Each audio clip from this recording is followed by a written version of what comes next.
नमस्कार, आपका बात 25सी में स्वागत है। तो आज हम बात 25सी में 10 नवंबर को जो दिल्ली में लाल किले के पास में जो एक कार का विस्फोट हुआ है, उसको एक डॉक्टर चला रहा था, डॉक्टर उमर उन नबी। और उस गाड़ी में कहते हैं कि अमोनियम नाइट्रेट था और उस गाड़ी को वहाँ से भगाया ले जाया जा रहा था। कुल मिलाकर के कश्मीर से, उत्तर प्रदेश से, फरीदाबाद से, हरियाणा से बहुत सारे डॉक्टर और उनके साथ एसोसिएट जो लोग हैं, उनको इस जो गतिविधि है, जो विस्फोट है, उसके बारे में पकड़ लिया गया है।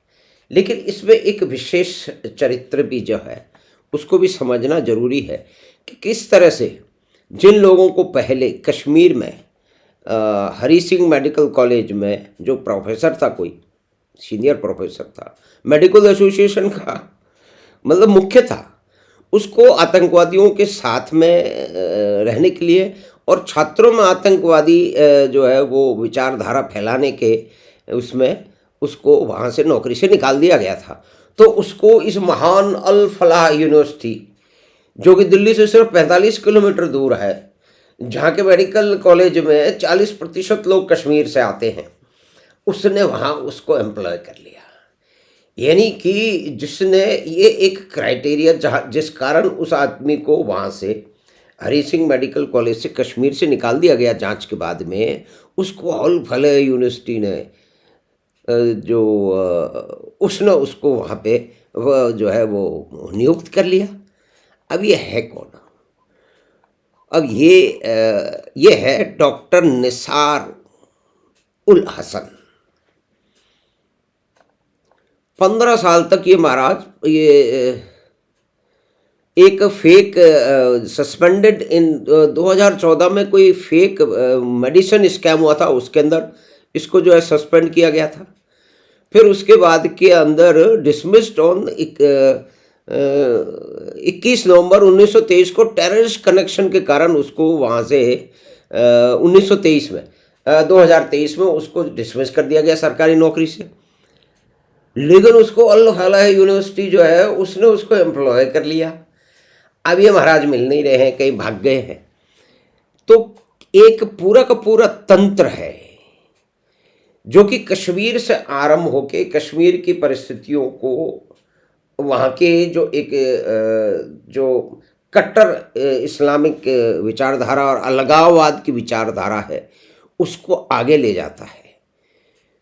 तो इस विषय में ये सारे डॉक्टर लोग, बहुत सारे लोग पकड़ लिए गए हैं। एक गाड़ी जिसको ये चला रहा था उमर उन नबी, जो कहते हैं कि वो डेस्परेशन में उसने जो है उसको ब्लास्ट कर लिया, 12 लोग मारे गए और उनमें कितने 12 परिवार एक तरह से तबाह हो गए। लेकिन इनका निशाना बहुत बड़ा था। वो 26 जनवरी को कुछ उनको दिल्ली में इस तरह का कोई विस्फोट करना था। और ये भी बताया जा रहा है कि उनकी तो दृष्टि है वो अयोध्या पे भी थी।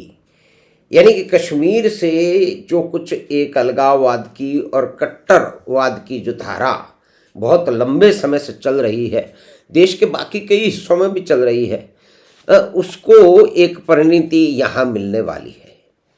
तो लेकिन इसके अंदर इन लोगों की मानसिकता क्या है, ये लोग कैसे सोचते हैं, कैसे विचार करते हैं, इसके लिए हमको थोड़ा पीछे जाना पड़ेगा। और अमेरिका में जो कि 11 सितंबर की वर्ल्ड ट्रेड सेंटर में जो विमान घुसा के उनको गिराने की योजना थी, उसका जो मेन प्लानर था, जो कि लंदन स्कूल ऑफ इकोनॉमिक्स का छात्र रह चुका था, जो भारत में भी आ गया था और फिर यहाँ से भाग गया था, उसकी जो है ना वो प्लानिंग पे, और वो उसका क्या सोच है, क्या किया उसने, उससे समझना पड़ेगा। इसको पाकिस्तान में पकड़ लिया गया था, एक मंत्री साहब के घर में से पकड़ लिया गया था। और फिर जब इससे जांच को पूछताछ हुई, KSA बोलते हैं इसको, KSM, खालिद शेख मोहद्दत, तो जो प्ली बार्गेन है, यानी कि वो कुछ सूचनाएं देगा तो उसके बदले में उसको वहाँ कुछ छूट मिल जाएगी। तो उस बार्गेन के अंदर जो है इससे कुछ सौदेबाजी की गई। तो इसने पर बता दिया कि उसने कैसे कैसे योजना बनाई, कैसे वो योजना उसने ओसामा के पास पहुंचाई और किस तरह से काम कहाँ कहाँ शुरू हुआ। जितना भी उसको मालूम था, क्योंकि ये बात अवश्य है कि इनको सब मालूम नहीं होता, लेकिन जितना भी उसको मालूम था उसने बता दिया। तो उससे बाद में पूछा गया कि क्या आपको पछतावा है कि आपने जो प्लानिंग करी उसके कारण, तुमने जो प्लानिंग करी उसमें 3000 लोग मर गए? तो उसने कोई उत्तर नहीं दिया। तो इन लोगों से भी जब पूछा जाएगा, भाई अफजल के कारण भी जो है ना भारत में कितने रहे, पार्लियामेंट पर अटैक किया ना, लेकिन फिर भी दिल्ली के जलाने विश्वविद्यालय में ये नारे लगे कि अफजल हम शर्मिंदा हैं, तुम्हारे कातिल जिंदा हैं। यानी कि मुकदमा चला के उसके पुख्ता सबूतों के आधार पे उसको सजा दी गई, फांसी की सजा मिली। लेकिन एक पूरा जो मीडिया में एक तंत्र है जिसने ये कह दिया कि ये जुडिशियल किलिंग है, क्योंकि देश की मेजोरिटी को खुश करने के लिए ऐसा। अब किसी एक ने कह दिया, क्योंकि बहुत सारे लोग इस तरह से नैरेटिव को क्रिएट करते हैं, तो वो आज भी चल रहा है इस तरह से। यानी कि कश्मीर से फिर हम यहाँ आ रहे हैं, और कश्मीर में यासीन मलिक को कौन भूल सकता, जो उसको हीरो बना दिया था, उसको मतलब शांति का दूत, यूथ आइकॉन बना दिया था। उसके आने जाने का खर्चा भारत की सरकारें उठा रही थी। वो पाकिस्तान जाके आ रहा था, उसकी पत्नी पाकिस्तान की है, और उसको प्रधानमंत्री मनमोहन सिंह बुला के चाय पिला रहे थे, और ये फोटो मौजूद है। ये कर कौन रहा था? यानी कि एनिमी विद इन। बहुत सारे ऐसे लोग हैं जिन्होंने सरकारी नौकरियों में रहते हुए इस तरह के अलगाववाद को, इस तरह के आतंकवाद को पाला पोसा बड़ा किया है। और उसमें एक मुख्य नाम है AS दुलत। इसको दुलत डॉक्ट्रिन कहते हैं। तो दुलत जो है वो ये फारूक अब्दुल्ला साहब के बड़े ही जिगरी यार हैं। और इस देश का देखिए आप किस्मत, इस विचित्र विवश देख के देखिए कि ये फारूक अब्दुल्ला जो नाटक करने में इतना बदमाश है कि वो कभी कभी भजन भी गा लेता है, लेकिन वो कुल मिला के एक जिहादी मानसिकता का आदमी है। जो 1990 के आसपास में जो मारकाट हुई उसमें ये अपनी जिम्मेदारी छोड़ करके भाग गया, और वहाँ पे फूलदार शर्ट पहन करके लंदन में गोल्फ खेलने लगा, क्योंकि इसका तो परिवार, इसकी पत्नी जो है वो इंग्लैंड से आती है, तो वहाँ भाग गया ये। तो उसको 2 बार इस देश का उपराष्ट्रपति बनने की करीब करीब ये बनने के पहुँच गया था, लेकिन कुछ लोगों को समझ आ गई, उन्होंने इसको बनने नहीं दिया। और वो इस बात पे रोता है, कहता है कि हमारे ऊपर विश्वास नहीं करते।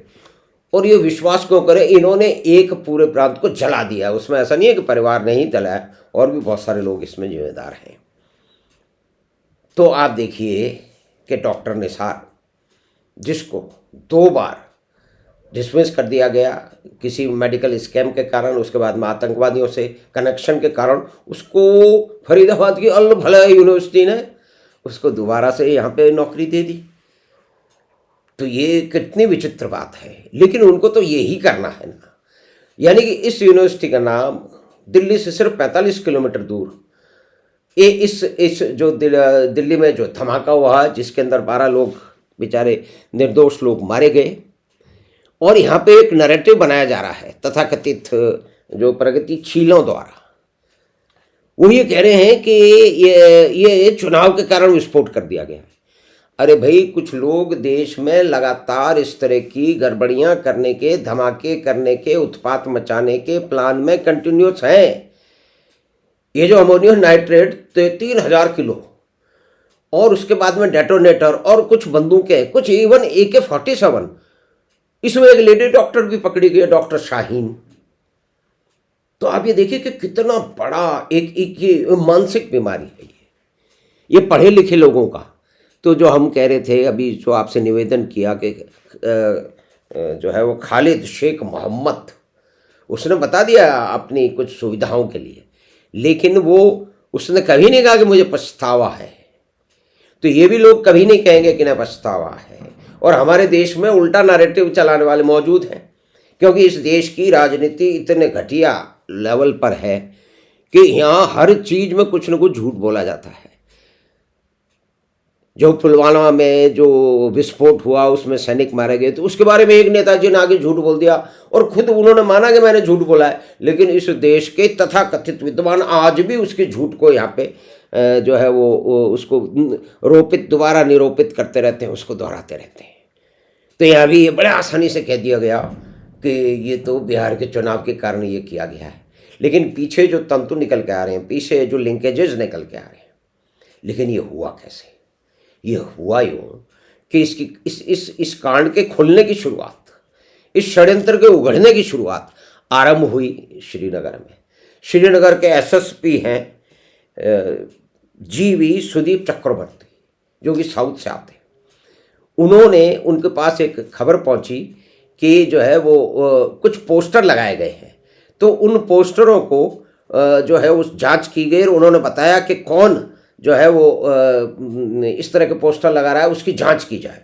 तो उस जांच के अंदर मौलवी हसन इरफान अहमद, जो कि सोफिया का था, वो पकड़ा गया, कुछ साथी पकड़े गए। तो वहाँ से जब गहन जांच शुरू हुई, पुलिस पता है कैसे गहन जांच करती है, उसमें हमारे मानवतावादी हमेशा ऊधम मचाते रहते हैं कि आतंकवादियों का भी तो ह्यूमन राइट होते हैं, उनके मानव अधिकार होते हैं, आतंकवादियों के भी होते हैं। साथ में उन्हीं के साथी नारे लगाते हैं कि अफजल हम शर्मिंदा हैं, तुम्हारे कातिल जिंदा हैं। अब इस तरह की परिस्थिति में, इस तरह की बिल्कुल ही उल जलूल और शर्मनाक नारेबाजी और नैरेटिव बिल्डिंग के बीच में यहाँ ये घटना पहुँच जाती है, तो दिल्ली के स्पिरिट को राजनीति से जोड़ दिया जाता है। लेकिन ये तो पहले भी हुआ है। ये विशाल, विविध और विचित्र देश है, इसमें इस तरह की सभी तरह की चीज़ें संभव हैं। तो हमने बात की इसके बैकग्राउंड पे कि ये कहाँ से जांच शुरू हुई, कश्मीर से इसका क्या रिश्ता है। अल फलाह यूनिवर्सिटी बिल्कुल दिल्ली से 45 किलोमीटर दूर फरीदाबाद में, वहाँ किस तरह की जिहादियों को शरण मिल रही थी, वहाँ कैसे छुप के बैठ सकते हैं, यूनिवर्सिटी में पुलिस घुस नहीं सकती। तो आप ये देखिए बहुत सारी चीज़ें मिल गई हैं। और ये अल फलाह यूनिवर्सिटी के जो महाराज संस्थापक हैं, उनके बारे में भी बहुत अजीब किस्म की जानकारियाँ हैं। और किन सरकारों ने इस यूनिवर्सिटी को स्थापित करने में मदद की, वो भी एक बात है। और क्योंकि वही लोग, उनसे संबंधित लोग ही कह रहे हैं कि ये जो कश्मीर में ब्लास्ट हुआ है, ये जो है वो चुनाव से संबंधित है। यानी कि कुछ लोगों का घटियापन सोच तो हो सकता है, लेकिन इस देश में जिस तरह की घटिया राजनीति है, प्रजातांत्रिक, किसी भी प्रजातांत्रिक देश में नहीं है।